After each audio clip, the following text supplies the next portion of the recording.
काय सांगताय? 400 करोडचा मेफेड्रॉन पावडर कुपवाडमध्ये सापडला.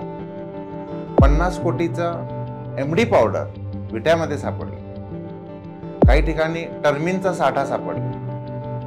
नुकतंच 2 दिवसापूर्वी पाहिलं 16 लाख 20 लाखाचा गांजाचा माल सापडला. हे नक्की काय चाललंय सांगलीमध्ये?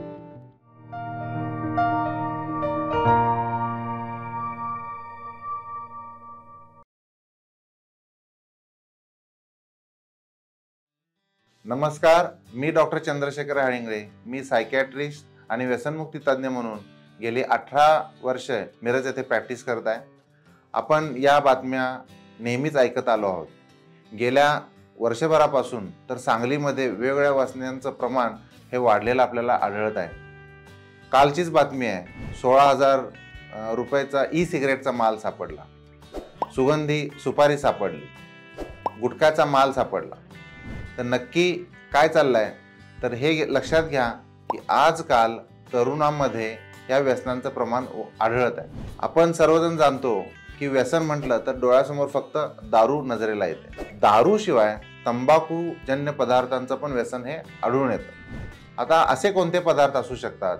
दारूशिवाय निकोटीन रिलेटेड प्रोडक्ट्स म्हणजे तंबाखू रिलेटेड प्रोडक्ट्स जसे की गुटखा, मावा, खैनी, तपकीर, अशा काही व्यसनांचं प्रमाण पण आपण पाहत आहोत की तरुणामध्ये वाढत आहे.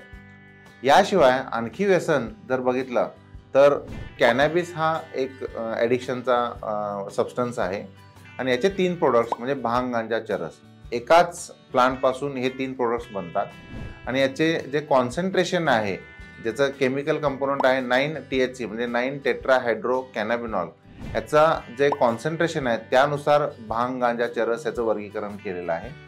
याशिवाय आणखी जे व्यसनं आहेत ती म्हणजे ब्राऊन शुगर, यालाच अफू असं म्हटलं जातं. ओपिओइड्समध्ये पुन्हा नॅचरल ओपिओइड्स आणि सिंथेटिक ओपिओइड्स. म्हणजे सिंथेटिक ओपिओइड्समध्ये काही पेशंटना इंजेक्शनचे ॲडिक्शन आहे असं पण म्हणतो, जसं की फोर्टविनचं ॲडिक्शन आहे, त्याला पेंटाझोसिन असं पण म्हणतो. काही पेशंटमध्ये नॅचरल ॲडिक्शन जर म्हटलं तर ब्राऊन शुगर. तर यांचं प्रमाण पण आपल्याला आढळून येत आहे. आणि याशिवाय आणखी कोकेन, LSD, ॲम्फिटॅमाइन किंवा आपण हिप्नोटिक्स म्हणू शकतो किंवा सिडेटिव्ज म्हणू शकतो. झोपेच्या गोळ्यांचं ॲडिक्शन जसे की अल्प्राझोलाम, क्लोनाझेपाम, डायझेपाम, झोल्पिडेम, नायट्राझेपाम यांचं ॲडिक्शन आपल्याला तरुणामध्ये आढळत आहे. याशिवाय नवीन जे पदार्थ आहेत ते म्हणजे मेफेड्रॉन किंवा MD पावडर असं आपण म्हणू शकतो. यांचं प्रमाण आजकाल सर्व यंग जनरेशनमध्ये आढळत आहे. ही जी सर्व ॲडिक्शन्स आहेत यांचा जो इफेक्ट आहे हा पूर्ण शरीरावर आहे आणि मनावर आहे. याची जी तीव्रता आहे याला माइल्ड डिपेंडन्स, मॉडरेट डिपेंडन्स किंवा सिव्हिअर डिपेंडन्स असं आम्ही म्हणतो. म्हणजे माइल्ड स्वरूपात, सौम्य स्वरूपात इफेक्ट आहे, मध्यम स्वरूपात आणि तीव्र स्वरूपात पण इफेक्ट आहे. तर आता आपण जर या व्यसनापासून जर आपल्याला मुक्त व्हायचं असेल तर वेळीच आपल्याला अवेअरनेस झाला पाहिजे. वेगवेगळ्या औषधोपचार उपलब्ध आहेत. काउन्सिलिंगनं पेशंटना बरं करू शकतो. सिव्हिरिटीनुसार याला ऑप्शन्स अवेलेबल आहेत. जसं की माइल्ड केस असेल तर फक्त काउन्सिलिंगनं पण काही पेशंटमध्ये रिझल्ट मिळू शकतो.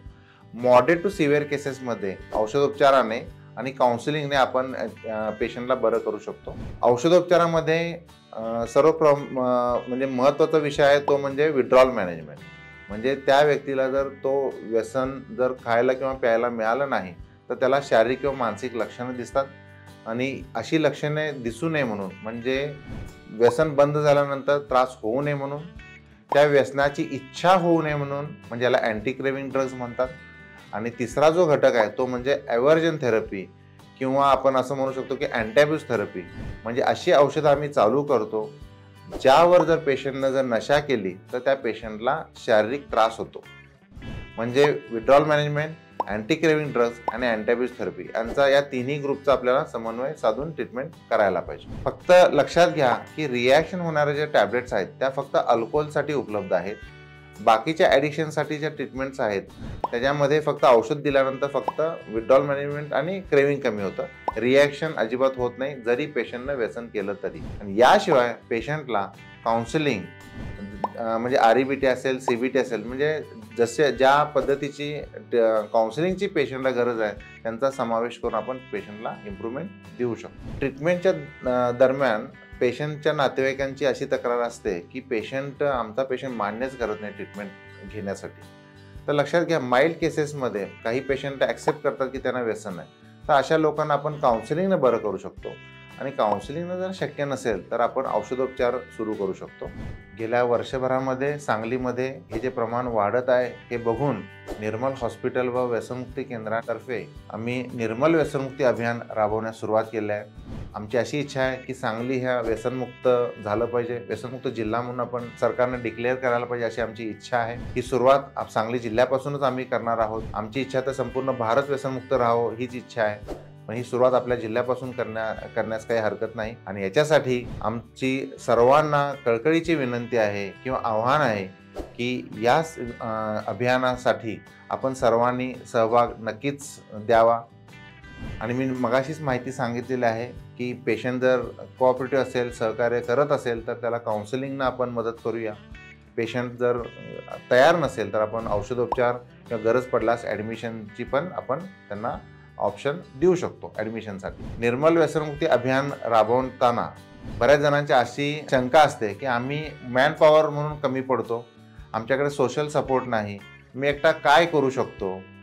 तर याच्यासाठी मी तुम्हाला एक छानसं उदाहरण देईन, ते सर्वांनी आपण लक्षात घ्यावं. असंच एक जंगल असतं आणि त्या जंगलामध्ये सर्व पक्षी प्राणी अतिशय आनंदानं गुण्यागोविंदानं राहत असतात.